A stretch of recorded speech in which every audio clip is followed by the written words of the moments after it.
I think today I didn't really handle myself quite well, mentally, I would say. So basically that's it. I was just making unforced errors. Like, I don't know, I have to check the statistics. I think she won the match not because she played incredible, just because I made all of those mistakes from, like, if you look from the outside, kind of like from an easy balls. Something shifted in women's tennis overnight, and it wasn't a new champion or a surprise upset. It was a quiet, almost invisible change happening behind closed doors. Phones stopped ringing. Emails went unanswered. Meetings that were once locked in suddenly needed to be reassessed, and at the center of it all was Aryna Sabalenka, a player who just days earlier seemed untouchable, now facing questions no sponsor wants to be near. It all traced back to one moment on court, involving Coco Gauff, a moment that fans can't stop replaying, arguing over and breaking apart frame by frame. Nothing was confirmed, but the damage was already spreading. And the real panic, it didn't start on the court. It started in the boardrooms. Yeah, that hurts. I mean, especially when you've been playing really great tennis during the whole week. You know, you've been playing against a lot of tough opponents, Olympic champion, Iga, you know. But that incident was only the beginning of what would turn into a full-blown fallout. The match itself looked normal on the surface. Two of the biggest names in women's tennis, under blinding lights, with a packed crowd hanging onto every rally. The tension was obvious from the first serve. Every point felt heavier than the last. Sabalenka came in as the favorite based on form. Coco Gauff stepped onto the court with a kind of quiet focus that never shows up on the stat sheet. And as the match tightened, so did the emotions. Then came the moment everyone keeps talking about. A missed shot. A frustrated reaction. A split second where Sabalenka turned away from the court and muttered something under her breath. At first, nobody thought much of it. Athletes vent all the time. Cameras catch these flashes of emotion in every match. Most of them are forgotten within minutes. But this one wasn't. Someone clipped it. Someone slowed it down. Someone added captions. And suddenly, the tennis world wasn't talking about the score, the strategy, or who was heading to the next round. They were talking about that one tiny piece of audio, trying to figure out what was said, what was meant, and whether it crossed a line that can't be uncrossed. Congratulations, Coco. When Aryna sat here, she said that she thinks if Iga had won her, she wins the thing today because of how the match turned up. Do you think the way you play today, you beat anyone? It doesn't matter who's on the other side of the net? She said if Iga won, if I play Iga in the final. She said that if we go, she didn't mention exactly winning you, but she said if Iga won me, she would won the thing.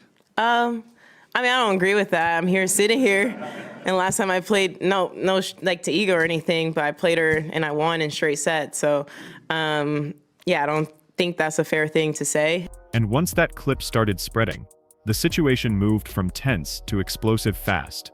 It only took a few hours for that short clip to reach every corner of the internet. Tennis pages reposted it. Commentary channels slowed it down even more. Fans put on headphones, replaying the moment again and again, each time hearing something slightly different. Some swore they heard something offensive. Others argued it was just a frustrated mumble, maybe in her native language, taken completely out of context. The problem was, nobody could agree, and when there's confusion mixed with emotion, social media doesn't wait for facts. It fills in the story on its own. Because anything can really happen, and yeah, honestly, I mean, the way Aryna was playing the last few weeks, she was the favorite to win. So I think she was the best person that I could have played in the final. Her being #1 in the world, she was the best person to play. So I think I got the hardest matchup just if you go off stats alone. Obviously, Iga being a champion here. Screenshots, subtitles, and audio-enhanced versions started popping up everywhere.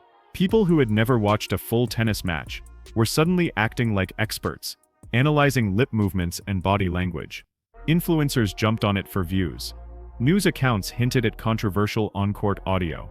Even casual fans, who normally just tune in for big finals, felt like they had to pick a side.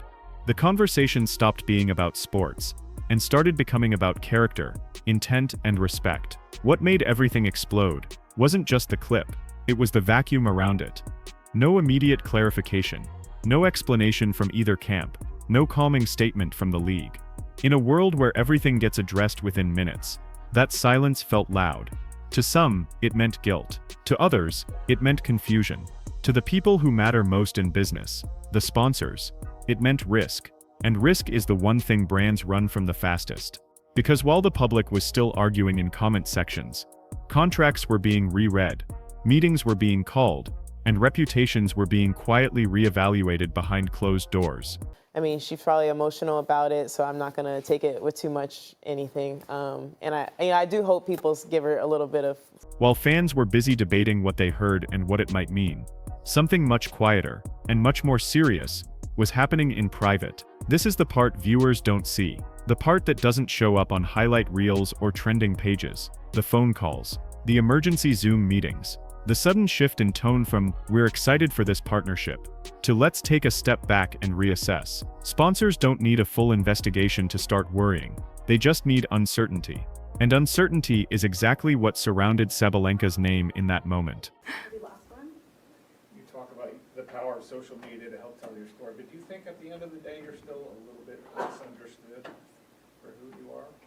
No, I think nowadays people know me as a player and as a person. Like, I feel like people know that, okay, of course she's aggressive, she's passionate, she's focused, and she's fighting for her dream, but also, of course, she's fun and she's nice, she's chill, and she's a completely different person. So I think now people knows me. Maybe like that little situation after French Open, some people don't really understand the intensity of everything, and that you lose the final of the biggest tournament, and then you go to the media straight away, and you're so like frustrated, so like pissed on yourself, and you're just trying to figure what just happened, and you don't think clean, and then you make this comment, and people go like, like they forget completely about like who you are like the rest of the time. In the corporate world, controversy doesn't come with a wait for more information button. Brands protect their image first, ask questions later. So some deals were put on pause. Campaigns that were ready to launch suddenly went quiet. Certain social media posts featuring her disappeared without explanation. To the public, it looked like nothing. To the people inside the room, it felt like panic. It wasn't necessarily a loud "we're dropping you" moment. It was more subtle than that. A cooling off, a gradual distancing, a shift from confident support to careful silence. And that quiet move speaks louder than any press release ever could. Because in business, when the air gets awkward, it usually means someone's about to walk away. And as that pressure started to build around her, the contrast between the two players became impossible to ignore. See someone fail and like take it as the main thing, So after that, I also had to sit back and reflect on everything and apologize and make sure that people understand my point, that it was just, I was over emotional, I was completely wrong. So after that also took me a little while to explain myself a little bit better. But now I think people understand me even better. And also it was a tough lesson, but it helped me a lot in so many different ways. And right now I don't feel like people still misunderstand me. I feel like now they know me even better. Because while one side was dealing with frozen calls and paused deals, the other was handling the situation in a completely different way. While the spotlight burned hotter around Sabalenka, Coco Gauff did something that confused a lot of people at first. She didn't say anything. No emotional posts. No vague tweets. No Instagram statements written in all caps. Just silence. And strangely enough, that silence spoke louder than anything she could have posted. Fans were waiting for a reaction. Reporters were practically begging for one. Everyone expected either an emotional response or a sharp clap back. But Coco chose a different route. She showed up to practice the next morning like nothing had changed. Same headphones, same focus, same intensity. A simple photo of her walking into the training facility went viral on its own. No caption needed. People added their own. She's locked in. She's not here for drama. Class over chaos. That's when the narrative started to flip. Instead of being seen as just another athlete caught in the middle of a storm, she started being viewed as the calm center of it. The grown one in the room. The one who didn't get pulled into the noise. And in a world that thrives on reactions, her refusal to play the game made her stand out even more. Commentators started pointing it out on air. Fans praised her maturity. Even people who had never followed her before started paying attention to how she was handling the situation. It wasn't loud, it wasn't flashy, but it was powerful. And in direct contrast to the uncertainty surrounding Sabalenka, Coco's composure made her look unshakable. But as Coco stayed focused on her game, the court of public opinion was already making its decision.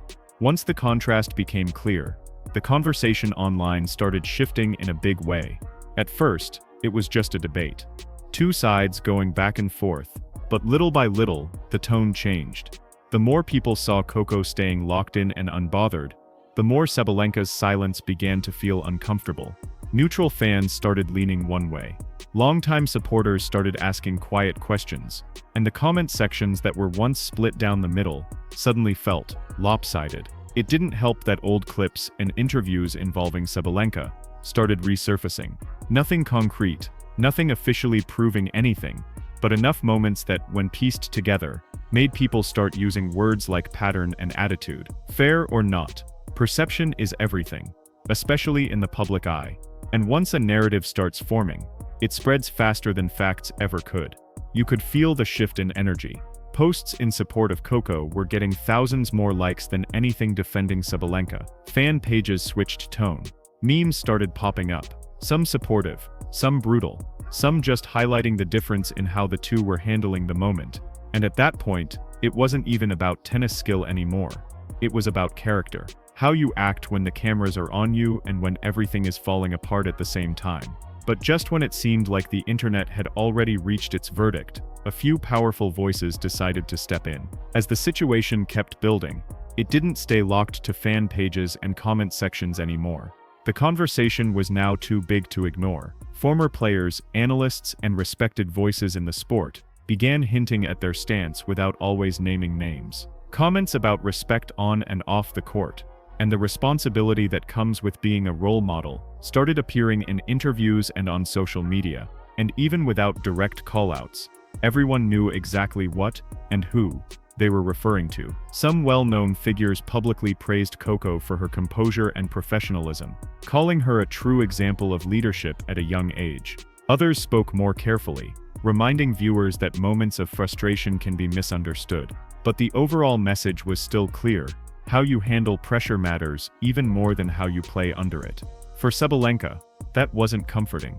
Every vague quote, every subtle reference, every no comment from people in her circle added to the feeling that she was standing alone. Even those who weren't taking sides directly chose to emphasize the importance of accountability, clarity, and respect in the sport. And when that's the main theme of the conversation, being connected to the controversy automatically puts you in a weaker position. Now the stakes had officially moved beyond the players themselves, because once the tennis world starts talking about values, image, and responsibility, the organizations running the sport are forced to listen. And that's when the pressure turned toward the very top. By now, it wasn't just fans, players, and commentators talking. The spotlight had shifted to the organization running the show. People started asking the same question over and over again: what is the WTA going to do about this? And for a long time, there was no clear answer. Just carefully worded phrases. Just "we're looking into it." Just corporate silence that made things feel even more tense. Behind the scenes, pressure was building fast. Major partners didn't want their logos sitting next to controversy. Tournaments didn't want protests or backlash in the stands. The WTA was suddenly stuck between two worlds. One side demanding immediate action, the other warning against jumping to conclusions without concrete proof. Every step had to be calculated. Every word drafted 10 times before it went out. And to the public, that careful process didn't look like responsibility. It looked like hesitation. Forums filled up with comments calling for transparency. Sports channels ran debates about how long is too long to stay silent. Even casual viewers started saying the same thing: if this happened in any other industry, someone would already be held accountable. The pressure wasn't just on Sabalenka anymore. It was on the system around her. But while the organization struggled to control the narrative, something else was happening quietly in the background. Because Coco wasn't waiting for the WTA to fix the problem. She was busy turning it into something bigger. Instead of feeding into the chaos, Coco took a completely different direction. No announcements, no big speeches, just a shift in focus that people slowly started to notice. Between practices, matches, and interviews, she was quietly aligning herself with causes that centered on respect in sports, inclusion, and accountability. It wasn't framed as a response. It didn't have to be. The timing said enough. Fans began noticing subtle changes. The things she chose to talk about. The way she answered questions. The charities and youth programs she highlighted. Instead of letting the incident define her, she began redefining the conversation around something much larger. Suddenly, young athletes were looking at her not just as a tennis star, but as an example of how to carry yourself when things feel unfair or out of your control. Schools, coaches, and community programs started sharing her quotes online. A simple phrase, "Fairness isn't a favor, it's a right," began floating around with her name attached. Kids were posting photos wearing it on shirts, writing it on their rackets, turning a painful, uncomfortable moment into a positive message about character. And that shift, it hit hard. Because while one side of the story was focused on damage control and image repair, the other was becoming something much harder to shake. A symbol. The kind that sponsors, organizations, and the next generation of players actually want to be connected to. The kind that doesn't disappear when the headlines move on. Meanwhile, the silence on the other end started feeling heavier by the day.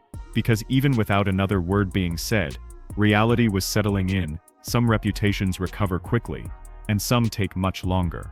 By the time the initial noise started to fade, the real consequences were only just becoming visible. One side of this story was still trying to smooth over the fallout, carefully choosing words, reshaping narratives, rebuilding trust one conversation at a time. The other had already moved on, not by pretending nothing happened, but by proving something better could come from it. Sabalenka found herself in a position no athlete wants to be in. Every appearance felt heavier.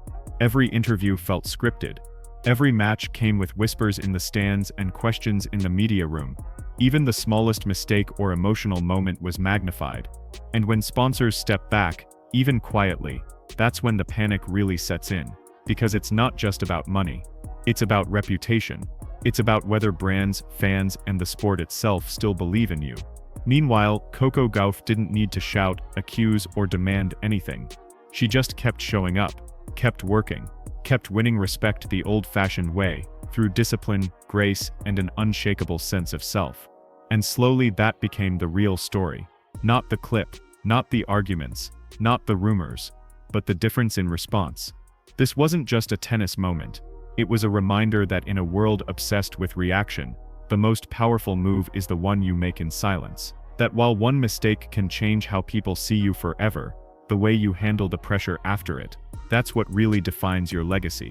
So here's the real question now. Did Sabalenka's moment of controversy just cost her more than a match? Or will this become the turning point that forces her to rewrite her image from the ground up?